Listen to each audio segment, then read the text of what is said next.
नमस्कार विद्यार्थी मित्रांनो, या अगोदरच्या लेक्चर्समध्ये आपण कोरिलेशन बद्दल माहिती घेत होतो.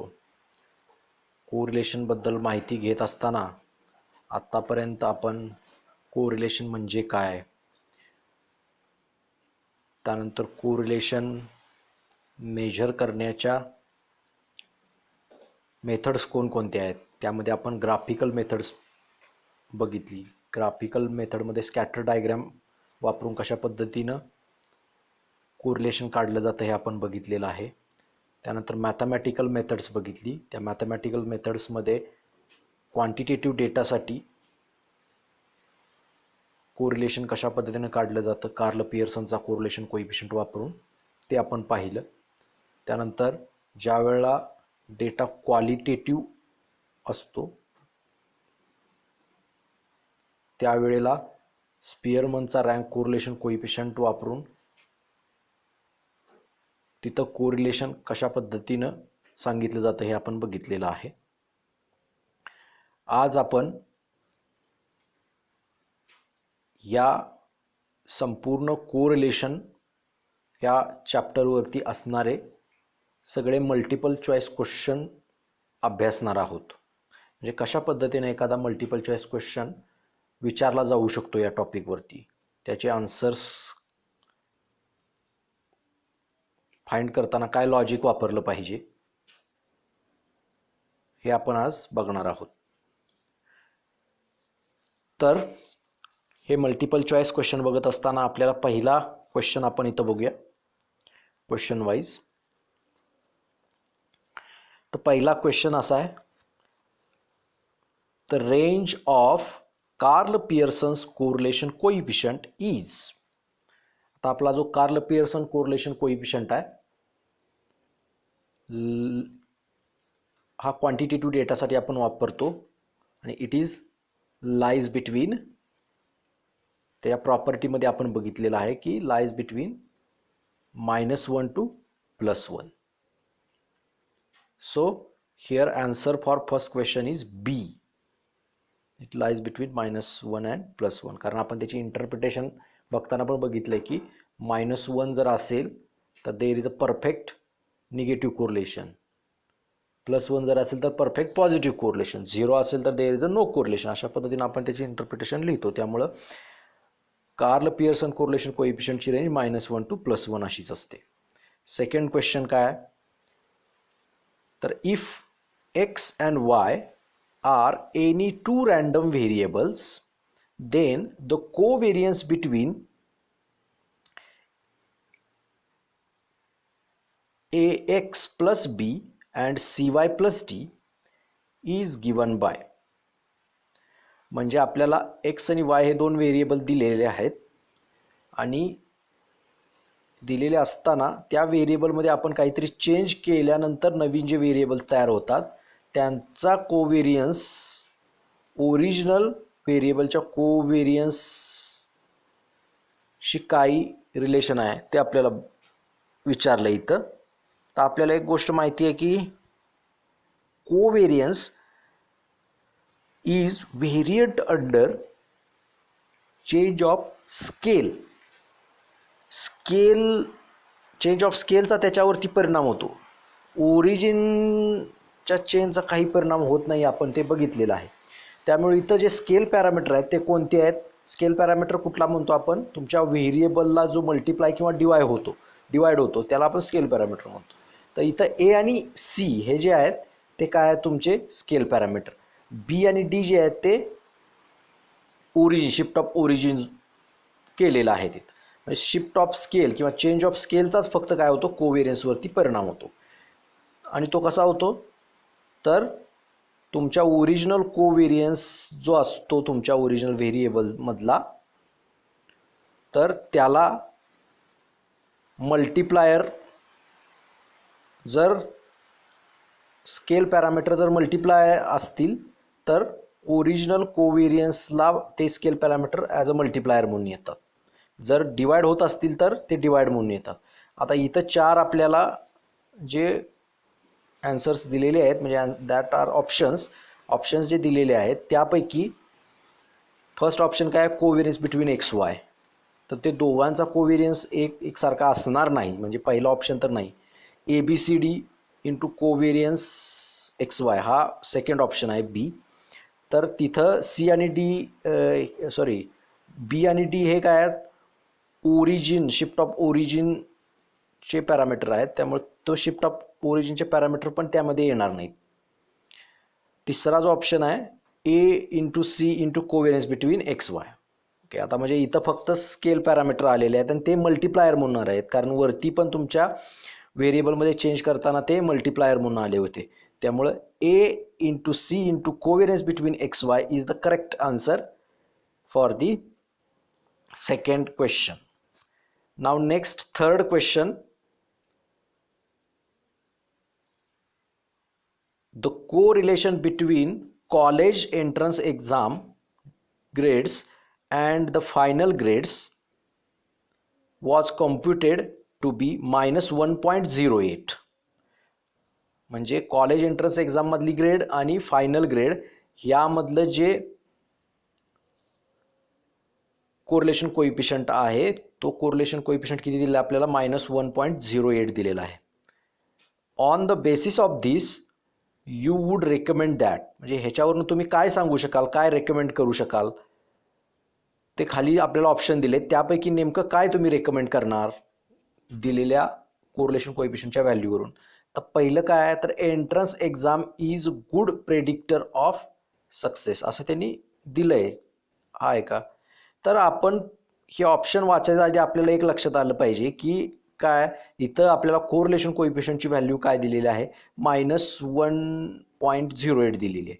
म्हणजे -1च्या ती खाली आहे व्हॅल्यू, आणि आपल्या कोरिलेशन कोइफिशियंटची रेंज जी असते ती कुठून कुठपर्यंत असते, -1 टू +1 असते. त्यामुळं -1 टू +1 ह्याच्या दरम्यान ती व्हॅल्यू नाही आहे. त्यामुळे हे कोरिलेशन कुठंतरी चुकीचं कोरिलेशन आलेलं आहे किंवा व्हॅल्यू कुठंतरी कॅल्क्युलेट होताना चुकीची झालेली आहे. त्यामुळं हा काय होणार आहे, कोरिलेशन कोइफिशियंट एकतर काढायला चुकलेला आहे, त्यामुळे तो परत एकदा तपासून नीट पुन्हा एकदा काढण्याची गरज आहे. त्यामुळं इथं आपला जो चौथा ऑप्शन आहे, recommend the recompute the correlation coefficient, म्हणजे कोरिलेशन कोइफिशियंट रिकॉम्प्यूट करण्याची गरज आहे या ठिकाणी, कारण कोरिलेशन कोइफिशियंट चुकला आहे, कारण it is out of the range of correlation coefficient. Okay, fourth काय आपला question, the correlation coefficient between X and Y is known to be 0, then we conclude that. आता एक्स आणि वाय याच्यामध्ये जो correlation coefficient आहे तो 0 येतोय. 0 correlation coefficient असल्यावर आपण काय करतो, there is a no correlation असं म्हणतो, बरोबर.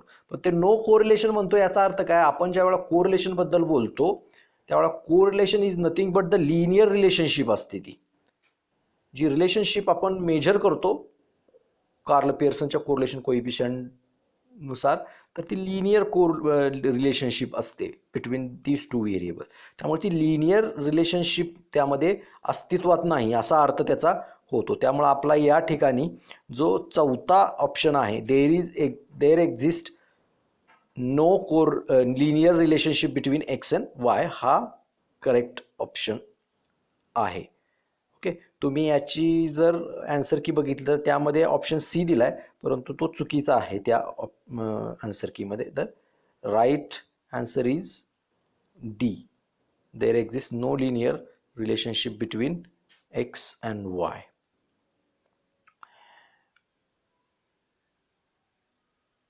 So next question is, in the context of two random variables x and y, which of the following statement is false? दोन्हीपैकी कुठलं, खालचे जे काय स्टेटमेंट दिलेले आहेत त्यापैकी कुठलं स्टेटमेंट चुकीचं आहे दोन व्हेरिएबलच्या बाबतीमध्ये. तर त्यामधले पहिलं स्टेटमेंट काय दिलंय, if covariance between two variables x and y is equal to 0, then correlation coefficient between these variables equal to 0. आता कोरिलेशन कोव्हेरियन्स जर 0 असेल कोव्हेरियन्सची व्हॅल्यू, तर कोरिलेशन कोएफिशियंटची व्हॅल्यू सुद्धा 0च येणार, कारण आपला फॉर्म्युलाच आहे R is equal to covariance between X Y upon sigma X into sigma Y. म्हणजे न्यूमरेटर जर 0 आला तर तुमचं कोरिलेशन कोएफिशियंट 0 येणार आहे. त्यामुळे हे फॉल्स असू शकत नाही. This is true. आपल्याला फॉल्स स्टेटमेंट शोधायचं. सेकंड काय, if covariance between two variables X and Y is equal to 0 then they are independently distributed. आता इंडिपेंडन्स आणि कोव्हेरियन्स ह्यामध्ये काय रिलेशन आहे, तर इंडिपेंडन्स असेल तर त्याचा कोव्हेरियन्स हा 0 येऊ शकतो, पण कोव्हेरियन्स 0 आहे याचा अर्थ ते इंडिपेंडंट असतीलच असं आपण म्हणू शकत नाही. इंडिपेंडंट असतील तर कोव्हेरियन्स 0 येतो त्यांचा, पण कोव्हेरियन्स 0 असेल तर ते इंडिपेंडंट आहेतच असं आपण म्हणू शकत नाही. त्यामुळे हे जे स्टेटमेंट दिलंय B, that is a false statement. आणि सी आणि डी जे दिलेलं आहे ते तुम्ही बघा तर दॅट आर ऑल्सो ट्रू. त्यामुळे फक्त बी हे स्टेटमेंट आहे, that statement is only false statement out of given the 4 statements. आता त्यातलं सी जे स्टेटमेंट आहे ते काय आहे, for independent variables X and Y correlation and covariance are both are equal. Okay, it is correct. Independent variable असतील तर त्याचा कोव्हेरियन्स 0 येतो, आणि कोव्हेरियन्स 0 असला तर कोरिलेशन 0 येतात. त्यामुळे ते दोन्ही 0 असतात इंडिपेंडंट व्हेरिएबल असतील तर. So it is also true. Correlation coefficient between X and Y is the same as that of Y and X. Correlation coefficient is symmetric. So between X and Y, correlation coefficient between X and Y is equal to correlation coefficient between Y and X. हे आपण property of correlation coefficient मध्येच बघितले. त्यामुळे चौथं statement सुद्धा ट्रूच आहे. त्यामुळे एकमेव जे फॉल्स स्टेटमेंट आहे ते म्हणजे तुमचं बी जे स्टेटमेंट आहे that is a false statement. त्यानंतर नेक्स्ट क्वेश्चन जो आहे तो काय आहे बघा, if X and Y are any two random variables, covariance between them is equal to 50. 50 असा कोव्हेरियन्स त्यामधला दिलेला आहे आपल्याला. Then the covariance between U and V where U is equal to, म्हणजे एक्स अँड वाय मध्ये आपण काहीतरी बदल केला आहे आणि नवीन व्हेरिएबल यू आणि व्ही मिळालेले आहेत, तर यू आणि व्ही मधला कोव्हेरियन्स काय असणार आहे, एक्स आणि वाय मधल्या कोव्हेरियन्स मध्ये बदल होऊन, तर तो आपल्याला काढायचा आहे. म्हणजे change of origin and scale, effect of change of origin and scale on covariance, तेच आपल्याला बघायचं आहे. मग असे आपल्याला इन जनरल ABCD मध्ये ते स्केल पॅरामीटर आणि ओरिजिन पॅरामीटर होते, इथं फक्त ते तुम्हाला कॉन्स्टंट दिलेले आहेत direct. Then the covariance between U and V where U is equal to 10x + 10 and V is equal to 5y + 5. आता आपल्याला एक गोष्ट माहिती आहे की कोव्हेरियन्स बिटवीन XY जो आहे त्यामध्ये काय बदल होणार आणि तुम्हाला कोव्हेरियन्स बिटवीन यू अँड व्ही मिळणार. तर तो बदल जो आहे तो बदल कसा होतो, तर शिफ्ट ऑफ ओरिजिनचा कोणताही त्याच्यावर परिणाम होत नाही. Covariance between X and Y वर, X covariance between U and V वरती काहीही परिणाम होत नाही किंवा तो अनचेंज्ड राहतो. Covariance between U V and covariance between X Y जर फक्त शिफ्ट ऑफ ओरिजिन असेल. पण स्केल जर शिफ्ट केला असेल तर मात्र तो बदलवरती जे आपण एक ऑब्जेक्टिव्ह बघितलं मल्टिपल चॉईस क्वेश्चन त्यानुसार तो बदल होतो. म्हणजे इथं तुम्हाला जे स्केल पॅरामीटर आहेत ते मल्टिप्लायर आहेत, तर ते पण काय होतात तुमच्या कोव्हेरियन्सला मल्टिप्लाय होतात. ओरिजिनल जो कोव्हेरियन्स आहे एक्स अँड वाय मधला त्या कोव्हेरियन्सला सुद्धा ते स्केल पॅरामीटर काय होतात मल्टिप्लायर होतात. म्हणजे इथं स्केल पॅरामीटर किती आहे 10, एक्सला 10 मल्टिप्लायर आहे आणि वायला 5 मल्टिप्लायर आहे. त्यामुळे 10 × 5 हे मल्टिप्लाय होणार कुणाला, कोव्हेरियन्स बिटवीन एक्स वायला. So 10 × 5 × covariance between X Y is nothing but covariance between U and V असं आहे ते. मग 10 × 5 किती होणार 50, आणि कोव्हेरियन्स बिटवीन एक्स अँड वाय किती दिला आहे आपल्याला 50. So 50 × 50 that is 2500. So it is a option A is correct. That is nothing but covariance between U and V is nothing but the 2500. तसंच question number 7, suppose correlation coefficient between rainfall as measured in inches and the production of rice measured in metric ton is 0.65. What is the correlation coefficient of rainfall measured in centimeter and production measured in kg? आता इथं काय केलंय, वरती जो correlation coefficient दिलाय तो variable मधला दिलाय, फक्त स्केल वेगवेगळा आहे. म्हणजे दोन वेगवेगळ्या ठिकाणी आपल्याला स्केल बदलून काय करायचं आहे, कोरिलेशन कोएफिशिएंट काढायचं आहे. आता आपल्याला एक माहिती आहे की स्केलचा त्याच्यावरती परिणाम होतो. जसं स्केल बदलेल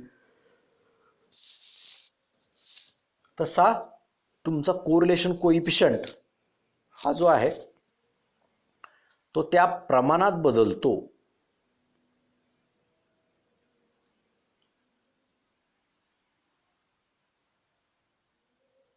तर आपल्याला correlation coefficient change of scale याबद्दल काय माहिती आहे, म्हणजे कार्ल पियर्सनचा जो कोरिलेशन कोएफिशिएंट आपण घेतलेला आहे, तर शिफ्ट ऑफ ओरिजिन आणि स्केल हे आपण प्रॉपर्टीमध्ये त्याच्या बघितलेलं आहे. काय शिफ्ट ऑफ ओरिजिन आणि स्केल, तर तुमचा RUV नवीन व्हेरिएबल मधला correlation coefficient is nothing but the mod h into k upon h into k into rxy. अशा पद्धतीने तुम्हाला तो मिळतो. फक्त h आणि k ची जर व्हॅल्यूज साइन जर सेम असतील तर मात्र तो अनचेंज्ड राहतो. साइन जर अपोजिट असतील तर मात्र काय होतं, तुमच्या कोरिलेशन कोएफिशिएंटचं साइन जे आहे ते तुमचं बदलत जातं.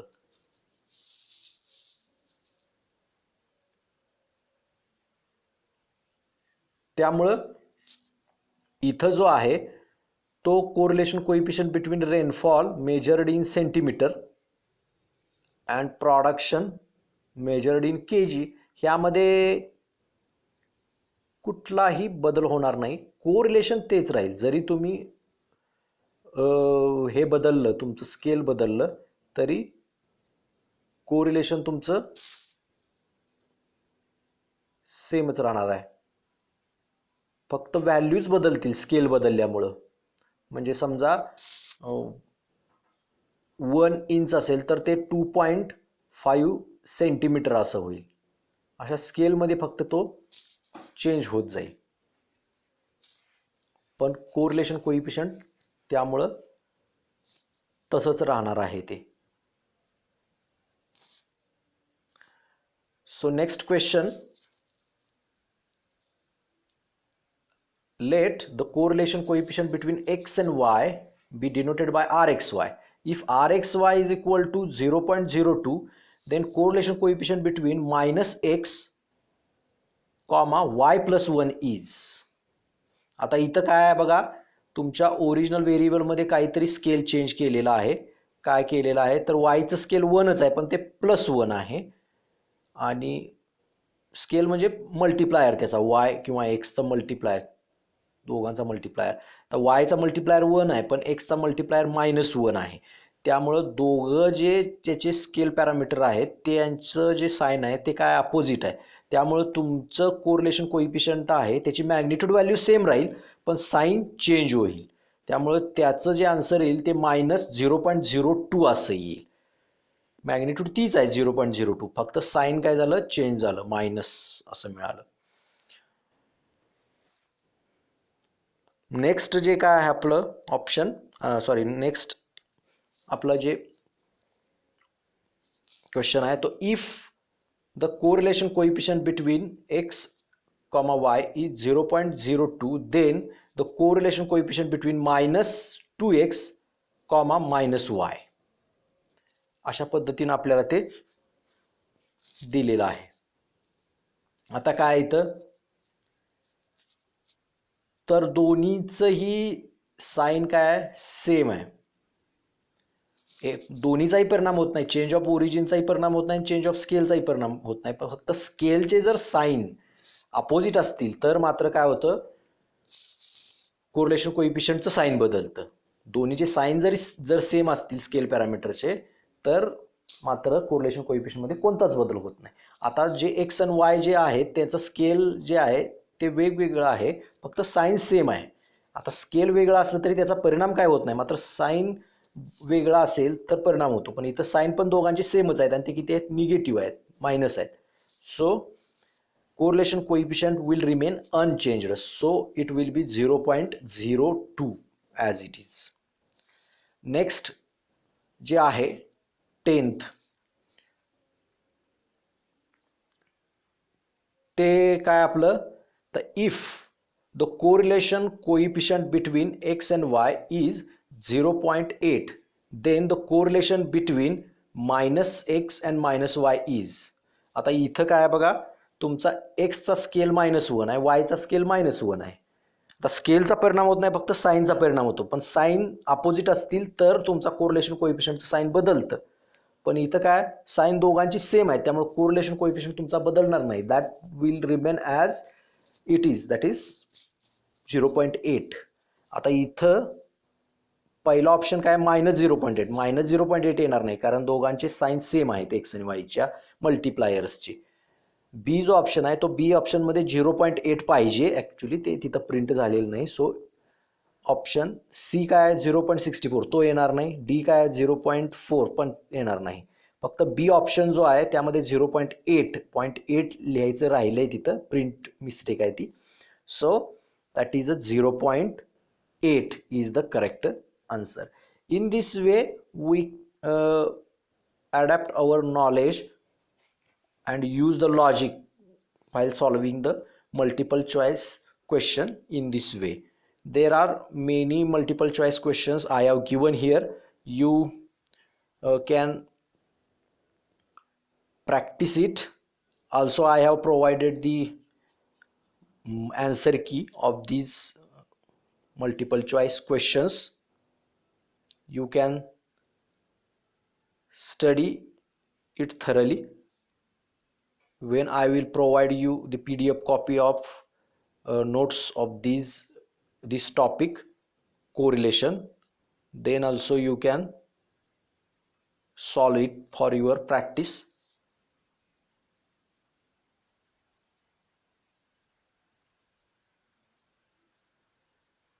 So there are total 34 multiple choice question, so you can use your knowledge and logic same as I have told you.